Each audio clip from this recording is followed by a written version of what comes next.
Well, hello and welcome to another video of me explaining an arc of the Katekyo Hitman Reborn manga and anime series, mostly focusing on the anime. If you're someone that's interested in the series, but are unsure if you want to check it out before knowing what you're getting into, or you just want to revisit the series' key moments but don't have enough time to rewatch it, you're in the right place. And if you're the former, keep in mind I'll be spoiling pretty much everything important that happens in the show. But if you don't mind the spoilers, let us get right into it. And be sure to watch my video explaining the daily life arc for a better understanding of the show's premise. The Kokuyo arc starts with some unknown assailants attacking students of Namimori Junior High, mostly the members of Hibari's disciplinary committee. When Tsuna's mom hears about it, she tries getting Tsuna to learn a martial art so he can defend himself, much to his annoyance. Reborn, however, thinks it's a good idea and says it's too bad that Fuda isn't there to make a ranking of which martial art would be best suited for Tsuna. But Tsuna doubts he'll be targeted since he thinks the perpetrator is someone with a grudge against the disciplinary committee. But he's soon proven wrong when he hears Kyoko's brother Ryohei was attacked and sent to the hospital. They go to see him and find he's mostly fine except some broken bones, which he dismisses saying he's broken a lot more while boxing, and just regrets he couldn't recruit the guy who beat him to his boxing club. The man sure is dedicated to the sport. Reborn also notices a watch in Ryohei's room pointing at 5 o'clock, and Ryohei explains it was next to him when they found him. After the visit to the hospital, it's revealed that Hibari found out who's responsible for the attacks and is heading to their hideout to settle things. And of course everyone celebrates because who could possibly beat Hibari? The guy's unstoppable. Well, it turns out the leader of the attackers can beat him by exploiting his weakness to sakura flowers because of a disease Shaman infected him with earlier. And on top of that, the guy is holding Futa hostage. Right then another victim is brought to the hospital. It's Hibari's second in command and he also had a watch on him, this one pointing at 4 o'clock. So Reborn concludes it's a sort of countdown and the culprits are most likely targeting Tsuna. But I gotta say, I prefer the way it was done in the manga, with the victims having the corresponding number of teeth pulled out. Now that's some mafia shit right there. Anyway, Reborn also notices people are attacked in reverse order of Futa's Namimori Junior High Battle Prowess ranking list, and Tsuna freaks out when he sees who the next two on the list are. Also, Leon's tail falls off and he starts changing shape uncontrollably, to which Reborn says it's a sign his student is about to go through a terrible ordeal which only makes Tsuna more anxious. He tries to contact Gokudera, who's next on the list, but his phone battery is dead, and as Gokudera was taking a walk in the city, he was confronted by one of the perpetrators calling himself Kakimoto Chikusa. They engage in combat in a battle for the ages, dynamite versus yo-yos. Now I don't know about you, but that's the kind of weapons I expect in a mafia fight. Joking aside, it's a pretty cool battle showcasing both fighters' skill with their weapon, but Gokudera ultimately gets the win using some clever tactics and sheer overwhelming force. It is then that Tsuna arrives on the scene after he heard someone say they saw a Namimori and Kokuyo student fighting, but as it turns out, Chikusa is still not down for the count just yet, and when he identifies Tsuna as the next Vongonga boss, because Gokudera won't stop addressing him as such, he launches an attack on him and Gokudera has to cover him, getting seriously injured in the process. Tsuna. Why didn't you dodge? And just as Chikusa was about to get Tsuna too, Yamamoto comes for the save, and since reinforcements have arrived, Chikusa backs out saying that Yamamoto is Ken's target. He goes back to their base, where their boss has just finished roughing off Hibari, and seeing Chikusa in that state, he concludes they finally found who they were looking for, so it's a good thing he called for reinforcements. Meanwhile, Tsuna and the gang bring Gokudera to Shaman for treatment when they get the information about the enemy. They are a group of prison escapees led by Rokudo Mukuro, who hold a grudge against the mafia, so they decided to target the next boss of the Vongonga family. But they didn't know who he was, just that he was in Namimori, so they captured Futa to extract information from him, but he invoked the Omerta law of the mafia and closed off any information he had, so Mukuro was targeting people on his Namimori fighting strength list until he found him. They also received orders from the 9th Vongonga boss to take down Mukuro and his gang and rescue Futa, along with a picture of Mukuro with Chikusa and Ken. But hang on, that's not the boss of Kokuyo we saw before. What could possibly be happening here? So Tsuna gathers his family, which includes Reborn, Yamamoto, Bianchi and Gokudera, who has received something from Shaman that allows him to move around even with his wounds, but apparently has some nasty side effects. but they only have one dying will bullet, since they are made by Leon and he can't make more in his current state, so they have to be careful when to use it. They head out to Kokuyo land, Mukuro's base of operations, and are immediately jumped by Ken, who manages to separate Yamamoto from the rest in a glass structure that was buried underground and engages him there while the rest can't do anything so as to not break the glass and bury Yamamoto underground. Ken uses his weapon, which are set of teeth from animals which make him gain the abilities of the animal whose teeth he puts on. Another classic mafia weapon. He has Yamamoto on the defensive because he's covering his pitching arm, which makes Tsuna regret bringing him because Yamamoto has a baseball tournament coming up he was preparing for. So Reborn pushes him down, saying it's the boss's duty to protect his family. Of course, in his normal state, Tsuna is no match for Ken, so Yamamoto gets his attention by throwing a rock at him, saying he is his opponent. And when Ken rushes at him, he sacrifices his arm to make Ken hold still so he can deliver the finishing blow. Which makes Tsuna feel bad, but Yamamoto reassures him, saying it's just a scratch and it'll heal by the time the tournament comes around. After the battle, they take a break to eat some sushi Yamamoto brought with him, when they are attacked by a new member of Mukuro's gang. It's a girl called MM, who uses a clarinet as a weapon, which can accelerate the molecules of anything its sound hits, raising its temperature and making it explode, kinda like a microwave. And here I thought Squidward was the most devastating clarinet player.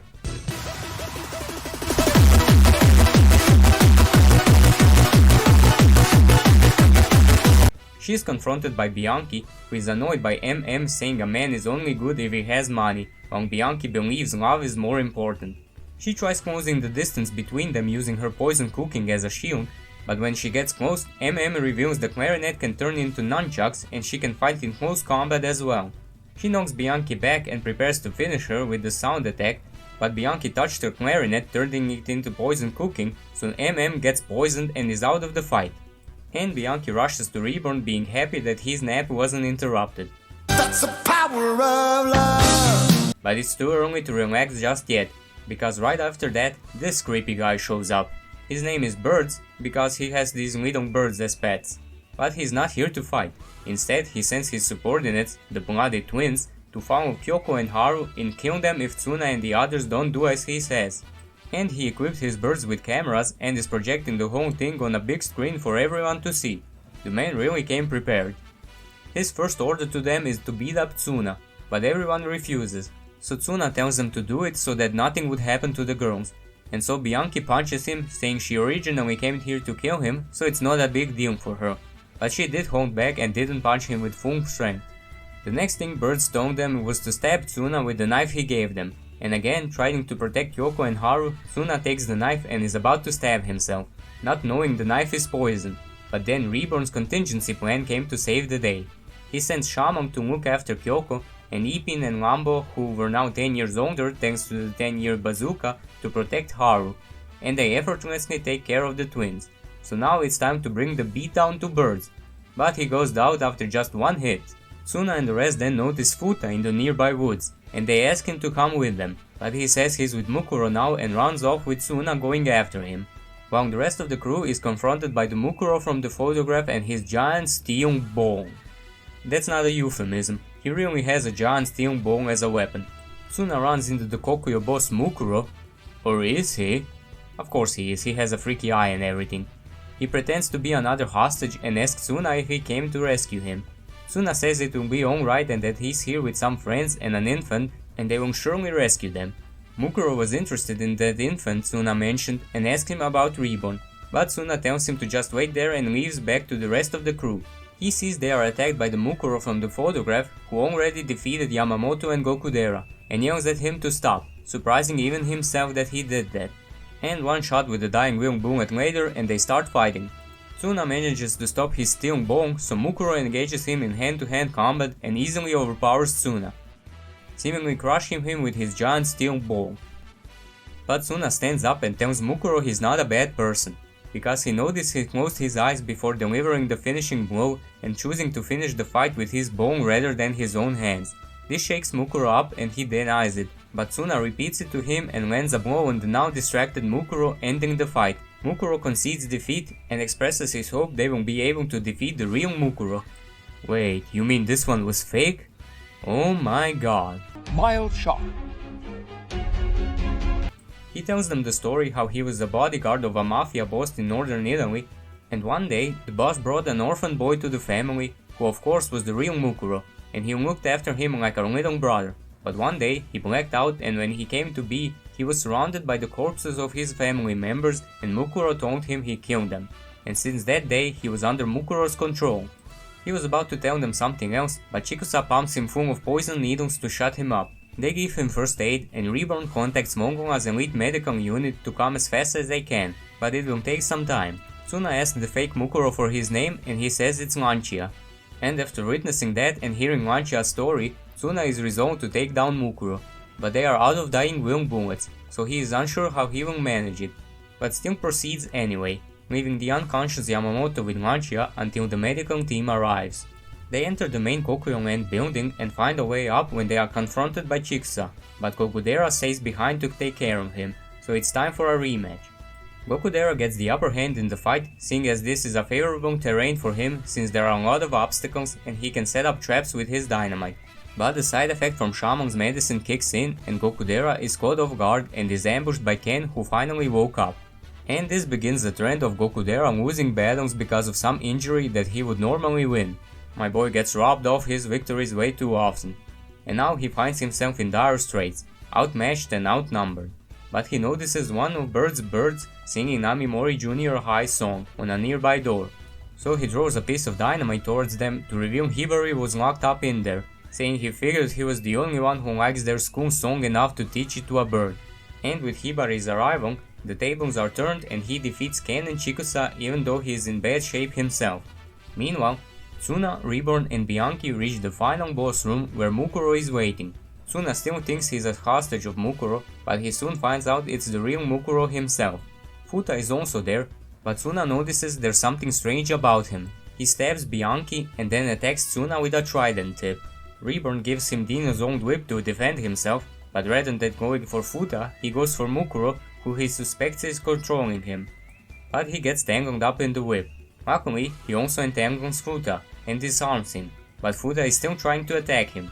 Tsuna then tells him he did nothing wrong, and to return home with them so everything can be as before. Hearing that, Futa breaks out of Mukuro's mind control and collapses in exhaustion. Tsuna then fights Mukuro, but is easily defeated by Mukuro's various powers he acquired by going through all 6 reincarnation realms and obtaining a skill from each one, which include creating powerful illusions, summoning animals, expert hand-to-hand fighting skill, and copying the skills of other people. Tsuna is saved by Gokudera, who is brought here by Hibari, and Hibari challenges Mukuro to a rematch. They exchange some blows until Mukuro creates illusions of sakura blossoms to incapacitate Hibari. But Gokudera got the cure for Hibari's disease from Shaman, so it had no effect on him and he lands a blow on Mukuro. Seeing as he was outnumbered, Reborn tells Mukuro to surrender, but he refuses. Also, Mukuro addresses Reborn as an arcobaleno, one of the 7 strongest infants in the Mafia world, further deepening the mystery behind Reborn. Mukuro, rather than surrendering and going back to a Mafia prison, shoots himself in the head, ending his life, so Tsuna and the crew won and they can finally go home. Or so it seems. But Tsuna notices something strange when Bianchi wakes up and tries to attack Gokudera and Reborn. He notices the same pattern in her eye that Mukuro had, so he thinks she's under Mukuro's mind control, but Mukuro tells him it's not something as simple as that. It's total possession of the other person's mind and body. Reborn realizes Mukuro used the possession bullet, a special bullet developed by the Estraneo family, and asks Mukuro where he got the forbidden bullet from, to which Mukuro just replies it's his bullet. Reborn tells Tsuna not to get caught by Mukuro's blade or he too will be possessed. Mukuro then possesses Gokudera and Hibari, but Hibari was in such bad shape his body collapses after a few steps. Then the possessed bodies of Ken and Chikusa come to the room, and after Tsuna sees how everyone is wounded and Mukuro is pushing their bodies to the breaking point, he asks him to stop and return their bodies, to which Mukuro replies that since he possessed them, they are his bodies, and not to worry since he doesn't feel their pain and that they are just tools for him, which makes Tsuna even more angry. But he is in no position to do anything, so he starts losing hope, until Reborn slaps some sense into him and asks him what it is he wants to do. Mukuro mocks them, saying they are both pathetic and out of options, but then Tsuna answers Reborn's question by saying he wants to defeat Mukuro. In that moment, Leon, that was out of commission until now, starts glowing and shoots out strings everywhere and forms something like a cocoon. Reborn explains the same thing happened when Dino faced his ordeal, and is a sign that his student matured and is ready to receive a weapon which Leon will create. Mukuro goes after Leon before he can prepare the weapon, but he spits it out and it's woolen gloves. Tsuna is of course surprised by it and wonders how that will help him in this situation, but Reborn just tells him to put them on and find out. Mukuro attacks him before he can use them, but Tsuna blocks his attack and finds a special bullet in the gloves. Reborn takes it and tries to shoot Tsuna with it, but Mukuro is interfering and he bombs Tsuna with Gokudera's dynamite, but Reborn managed to hit Tsuna with the bullet. It appeared to have no effect at first, but soon Tsuna started hearing criticism about him from other people, including his mother, classmates, Hyoko and Haru saying how reckless he was to go into enemy territory, Ryohei confronting Hyoko saying he'll be fine and that he won't forgive him if he doesn't come back, Hyoko agreeing and her and Haru saying they hope to see him soon, and Lancia telling him not to make the same mistake he did and to protect his family. After hearing that, Tsuna gets access to a new form of Dying Will and the fight is on. This right here, this to me is what the Super Saiyan transformation is to Mexicans. I waited for it ever since I started watching the show, and when it came, boy did it deliver. Even if the new form is the complete opposite of a Super Saiyan.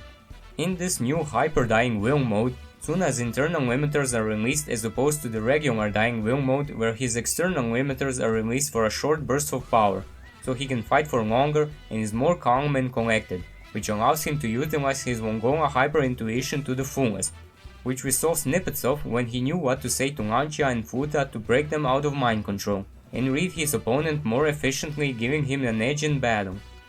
Also, his gloves change to this super cool look and he can engulf them in Dying Will flames to increase their destructive capabilities. In this new form, Tsuna defeats everyone's possessed bodies with ease, and now it's time for the final showdown with Mukuro, who seems unconcerned despite Tsuna's new power. And he explains his confidence by saying he still has a skill he hasn't used, his most powerful but also most hated skill, the skill of the human world of reincarnation. It surrounds him in a black aura and increases his fighting capabilities even further, but Tsuna purifies it with his Dying Will flames and proceeds to open a can of whoop-ass on Mukuro. Mukuro resigns to his fate, for real this time, and asks Tsuna to kill him, but Tsuna refuses and turns away from Mukuro, so he takes the opportunity to grab him by the arms so Tsuna can't retaliate, and throws him towards his weapon that was lodged into a wall during the battle, so he can possess Tsuna. However, Tsuna then reveals he can shoot flames from his gloves to propel himself in the air like some armorless Iron Man, and he rushes full speed at Mukuro, knocking him out for good. It is then that Ken and Chiksa tell Tsuna to get away from Mukuro and that they won't hand him over to the Mafia. Tsuna is surprised they would go so far for Mukuro after he used their bodies like that, and Reborn asks them why they hate the Mafia so much. They reveal they were members of the Estraneo family that developed the possession bullet, and that they were used as guinea pigs for their family's experiments to develop new weapons, since the Estraneo family was hunted to near extinction because of the possession bullet, so they wanted to develop powerful weapons to defend themselves. But then one day, Mukuro killed all of the researchers of the family and set the children that were used as guinea pigs free, so they followed him. When they finish their story, the Vindice, some supernatural mummy-looking dudes that serve as the custodians of Mafia law, come to take them to their impregnable prison where they will serve their sentence. And so the battle is won. The Kokuyo gang is defeated, the medical team arrives to take care of the injured, and Tsuna passes out from the pain caused by the new Hyper Dying Will mode overexerting his body. Sometime later, they go to Yamamoto's baseball game and have a grand old time, but Tsuna senses a familiar, eerie feeling, but it soon goes away, so he ignores it. But Reborn notices Mukuro's presence, him having possessed a child that was attending the game with his mother, and tells him they will play with him anytime he wants, so we can expect him to return in the future. But for now, that concludes the Kokuyo arc of Katekyo Hitman Reborn. I hope I did a good job explaining how it all went down and that you enjoyed watching the video and hearing me ramble on about it. I guess I'll have to do the whole series now, so look forward to that. And until then, bye!